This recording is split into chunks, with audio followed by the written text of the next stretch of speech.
And we're back, folks. I'm your host, BKP. Good morning from the office. North Georgia's only live online morning show at 10 o'clock. It'll be time for instant replay with Dave Garner, so don't go anywhere on FYNTV.com.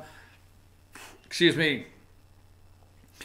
You can call us 706-889-9700, and you can send us an email to chief@fetchernews.com, and also at fetchernews.com and at FYNTV. Excuse me. Follow us on Twitter. Yesterday, Donna Brazil, I don't want to do any Kanye news. Kanye did teach me. They call it Chirac, okay? So my Kanye news of the day is, first of all, let's go to Chirac. Let's go to, give me, pretty sure, where's my, let's go to number 27, Josh. 2018 Chicago, Chirac, which is what we say now, Chirac, okay? Kanye, thank you, my man. All right? Chirac. In Chirac, 2018, Chirac, 1,885 shootings. Wow. Through October 17th. Violent weekend. At least two. Give me number 28. Okay? Number 28. Violent weekend. At least 27 shot and 2 killed in Chirac since Friday. And it was all, you know, Saturday Night Live made fun of the guy. Saturday Night Live made big time fun of this guy. All right. And hold on just a minute. I want to pull something up. Donna Brazil on Kanye this weekend on George Stephanopoulos said, Kanye needs help. He's embarrassing. Black man hugging a white man. And this is what Donna Brazil said. You keep your Kanye, I got Taylor Swift. Whoa. You keep your Kanye, I got Taylor Swift. Wow. So in Chirac, 2 were killed this past weekend. All right. Let me go to something else I want to highlight here. May not get to all of these, Josh. Number 7 and 8. Okay. Number 7. High-level talks. All right. Pyongyang in North Korea. High-level talks. New overnight. This just happened overnight. Now, when it says September 19th, that's from the photo stock of when this was taken. But new overnight, North and South Korea meet over nuclear standoff. Denuclearizing, okay? North and South. The South Koreans know that Trump's not playing games, all right? Let's go. I think that, I don't know what, sorry, Josh, what number did I have up there? Oh, that's number 7. And go ahead and put up number 8. Now, last night on 60 Minutes, Leslie Stahl had to go over and over and over, okay? What? Last night on 60 Minutes, Leslie Stahl had to go over and over what Donald Trump meant by saying that him and Kim Jong-un are in love, okay? Over and over about that. And you know what? Trump said, hold on just a second here, I got to pull that up. Had here just a minute ago. Last night, Trump said, sorry about that, folks. I lost where I had that written down.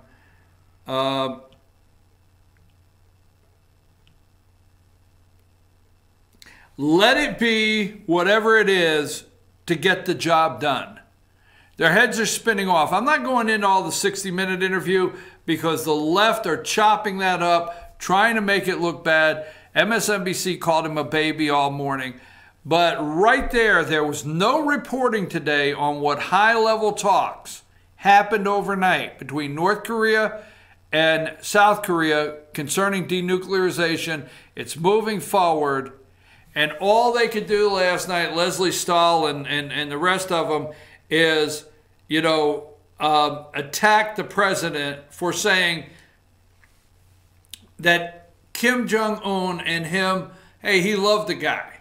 I love the guy. And he's saying, let it be whatever it is to get the job done. You realize Clinton couldn't get the job done. You realize George W. Bush could not get the job done. You realize Barack Hussein Obama could not get the job done. The guy's trying to get the job done. He doesn't care if the guy thinks he's in love with him or not. He's trying to get the job done for the American people and the rest of the world. And it's working. It's working, taking the time. But you know what? Their heads are spinning off. They will not give you the news out there of what's going on. Now, I want to go into the Twitter world here, okay, because Trump has this morning a couple things. I want to read the Trump tweets of this morning. He's quoting Ben Shapiro, the only way to shut down the Democrats' new mob rule strategy is to stop them cold at the ballot box. The fight for America's future is never over.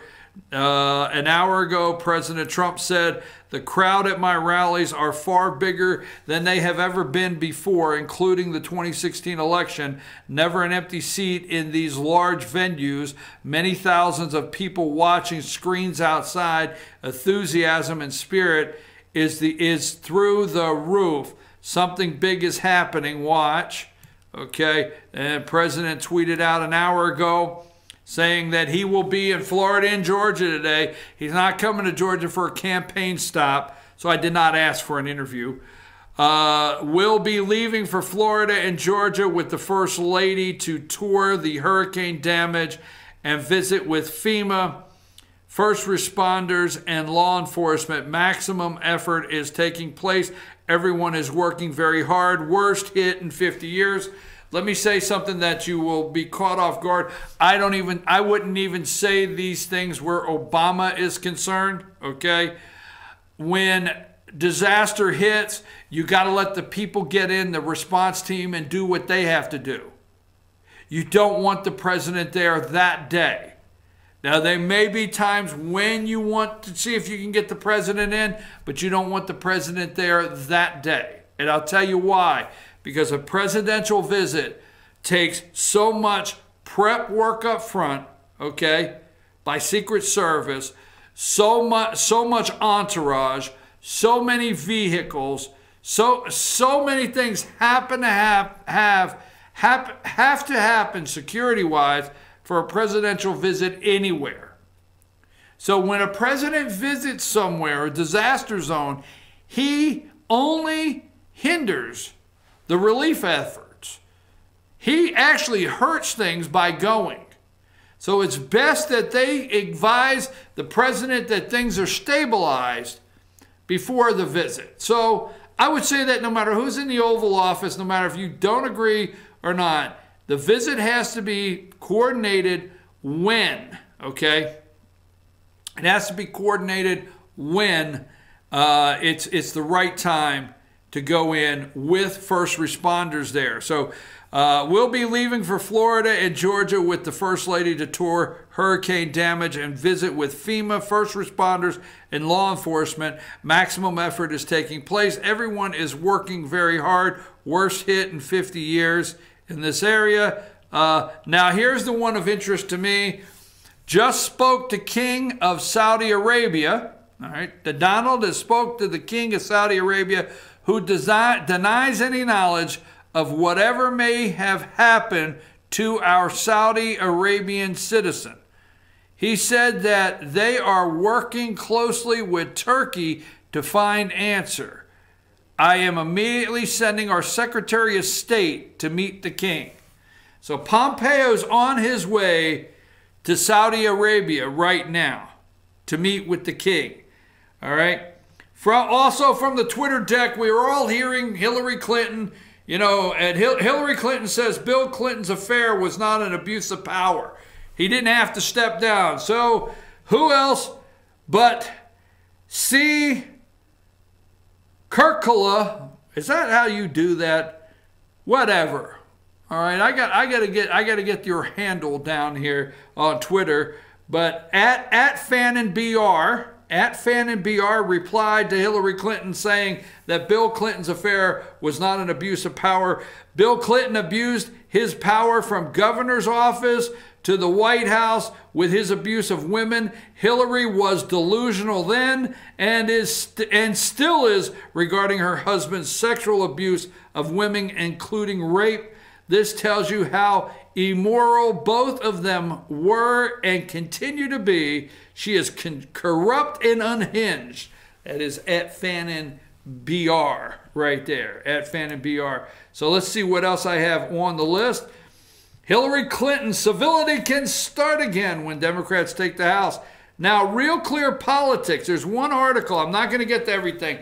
GOP pollsters. Now, I have not jumped on the blue wave. I've not come on here yet. I've told people that have asked me that I can't really read the tea leaves across the country in a lot of these House races, okay? And I'm trying to watch as many House races as I can, plus, you know, high school football, plus everything else. You're my research team. But that being said, is in the Kavanaugh hearings, okay, I told everybody that views the show or I know that called me, relax. Trust the American people's common sense. Trust common sense, the American people. Trust them. Just relax, okay? That the Democrats were truly exposing themselves, and not in the way Andrew Weiner, a.k.a. Carlos Danger, would do, but the Democrats were really exposing who they are. They were ramping up crazy to the 10th power, okay? So I'm sitting there and I'm saying, relax. I mean, Spartacus, crazy. They brought back memories of everybody's high school party in 1982. And I'm going to tell you, I'm not telling you my age, but trust me, 1982's high school party, when you were talking to Kavanaugh, you were talking to everybody my age in the United States of America. All right? And you brought us all the way back over. I remember, okay, you know, who slipped the liquor into the punch bowl, who got their older brother to buy the beer, all the above. They reminded us of every single thing. They reminded us why we laugh all the time and say, thank God there was no Facebook back then, okay? Or phones with cell phones and video recorders. But they brought all that back and they raised crazy to the 10th power. And I said that, okay? Then after that, the socialist Democrats have come open, full blown. I mean, it's absolutely full blown.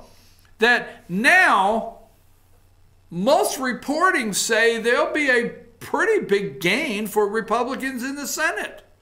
I mean, the Senate could come away with Republicans up 56. What if they hit that 60 mark? But the Republicans could be up 56.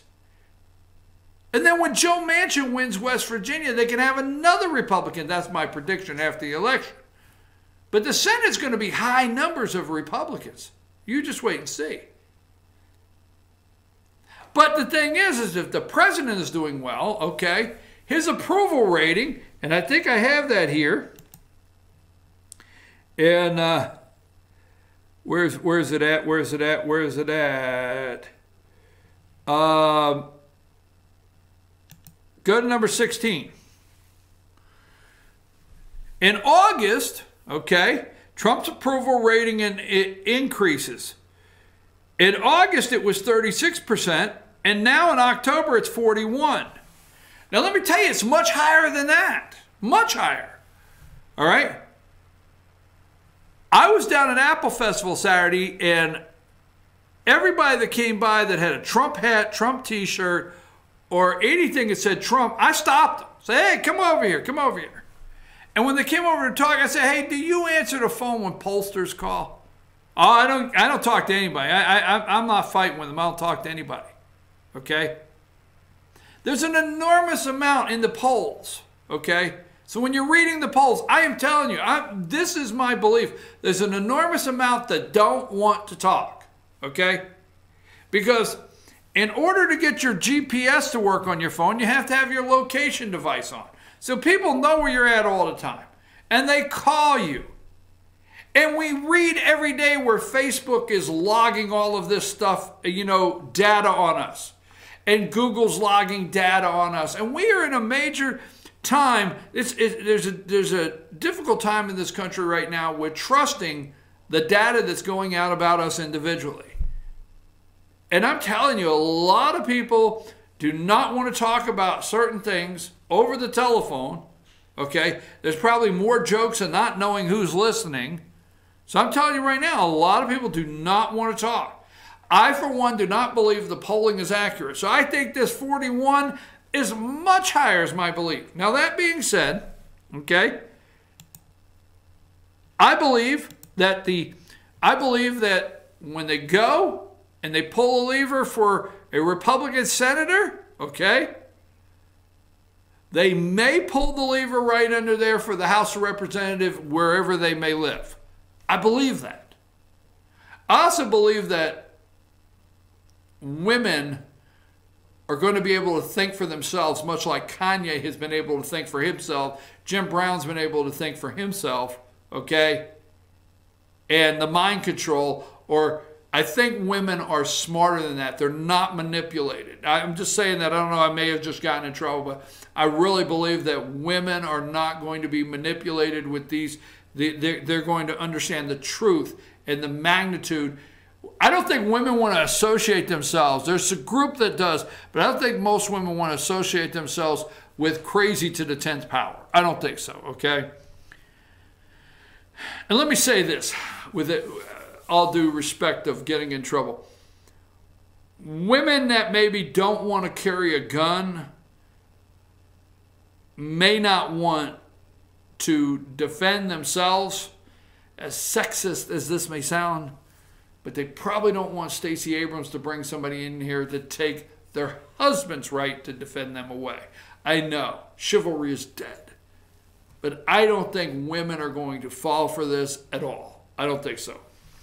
GOP pollster, Republicans may hold on to House in midterm. GOP pollster John McLaughlin said Sunday that Republicans may be able to fend off Democrats' effort to take back control of the House in November midterms. Speaking on AM 970, The Answer in New York, McLaughlin told host John Casamedis that the key to Republican victory next month is retaining enthusiasm felt by GOP leaning voters following the successful confirmation of President Trump's second Supreme Court nomination, Brett Kavanaugh. Y'all seeing Republicans in the area where Trump did well go up in the polls because Trump voters are re-energized, McLaughlin said. If over the next 3 weeks they keep those Trump voters engaged, then we have a shot at holding the House, but we'll definitely pick up some U.S. Senate seats. Now, I think we have a shot at holding the House. I really do. Okay, I really think we have a shot at holding the House. But there's districts that, you know, Democrats already held in a way, okay, up there in Pennsylvania. What's that guy's name? Oh, I lost the train of thought, but if I could get it back. But anyhow, I wanted PA. I wanted that PA name so bad. But he was already a Democrat in Republican clothing. So anyhow, I think we have a chance of retaining the House. But the key here is to keep Republican enthusiasm high. And that is where they are working overtime. Overtime. They are pushing 24/7. Saudi Arabia, all right, still Brett Kavanaugh, all right, watch us see the 1,600 migrant children. It's going to be a real clear politics Okay, let me get to Real Clear Politics. Battle for the Senate 2018. Real Clear Politics combined. Right now, the latest polls. Battle for the Senate. Looks like there's 6 toss-ups. GOP is, they're saying, has 50. Dems 44 with 6 toss-ups. Balance. Battle for the House. They're calling it this morning 205 Dems, 201 Republicans, 29 toss-up. And 2018 governor races, okay, 19 Dems, 23 Republican with 8 toss-ups. They are calling in the governor's race, they are calling 8 toss-ups. They're calling a toss-up in Florida, a toss-up in Georgia, Iowa, Kansas, Nevada, Ohio, Oregon, and Wisconsin with Scott Walker. Those are being called toss-ups. Ohio, Florida, Georgia, governor's races. So those are, when you see a neck-and-neck tie, I'm so cautious to say this because when you see a neck-and-neck tie, neck and neck. So let me look at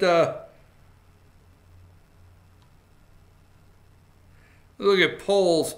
Let's see if I can get latest polls are up. Nevada Senate, Heller versus Rosen, Emerson poll. Heller is up 41, so Heller shows up 41 in a. That's the Senate. That's the Senate. The Republican shows up 6. Let's see, Pennsylvania 1st District, Fitzpatrick over Wallace. New York Times, Siena poll. Wallace is 50, Fitzpatrick 43. So Wallace is up 6 in that district. All right, trying to find Sunday. President Trump's approval rating is 43, according to ABC Washington Post. Disapproval 53. Generic congressional vote is still a Dems showing 11, but Friday, Tennessee Senate, Blackburn versus Brenneson, which has more or less admitted in Tennessee, the Democrat, that there's no chance. Blackburn shows up 14. Cruz is showing up Friday in a poll, New York Times, Siena poll, up 8. Georgia Governor Kemp versus Abrams, Atlanta Journal-Constitution, Kemp showing up 2. So the neck and neck, I'm giving to the Republicans. The margin of error right now, I'm giving to the Republicans. I believe there's going to be a red wave. What Republicans will have to do is figure out how to stop, and I do mean how to stop Democrats, okay, from stealing the election at the ballot box through illegal voting, period. The lawyers are all suited up already, okay? Nothing worse than lawyers already having their suits on, ready to go. Let me make sure I haven't forgotten any pictures I wanted to show. I sent Josh several. Make sure, go through here. All right, here's number 29. Sears bankrupt, closing more stores. They didn't change with the times, folks. You know what? It's not 1972, and mom's not flipping through the catalog and ordering tough skin jeans for us boys, where they would actually, I think what they did on those tough skin jeans, the Sears did, I think they like used the same plastic you use like in Clorox bottles, and right in the knee area, they welded it inside there so you could scuff those pants all to pieces, but you would not tear a hole. Now they pay for a hole in a pair of jeans. Boy, but your mom back then made sure in 1972 there was no such thing as a hole came through your pants from Sears Toughskins, all right? So, and no longer the wish book. Number 31, shocking revelation. There was an assassination plot against the president. ISIS was looking to take out the president of the United States. That is not going reported really in many places. Let me see what else I might have missed here, Josh. Now, I want you to come down to the Apple Festival and see us at our booth. Thank you. Don't let me go without saying thank you to all of you that came by and said hello at our booth at Apple Festival, FYNTV, Team FYN Sports, VeteranNews.com. But I went over there and I wanted to get the inner workings of some things. Let's go to there it is. Let's go to number 9. The star of the show. Number 9, that's the apple. That's a beautiful apple from Aaron's Family Orchard right here. And then number 10, bloomin' onion. I went around there and I asked this lady, can I watch? And there's your bloomin' onion. I mean, everything there. There you go, number 11. Check that. Oh, look at that. And number 12, that's from Idaho. Look at the size of those onions. I'm sorry, folks. I closed the show with an onion, but look at this. I've never seen onions this big, but they come out of Idaho for the bloomin' onion. All kinds of food. We will be at the Apple Festival this weekend. And don't forget, we will be there this weekend. Stop by the booth and say hello. And also this weekend is Paul's in the Park in Blue Ridge, Apple Arts in downtown LJ, and the Apple Festival Parade this coming Saturday. We got a lot going on. Beautiful October in North Georgia. I'm your host, BKP. I'll be back tomorrow morning. Stay tuned right after these messages. Instant replay with Dave Garner.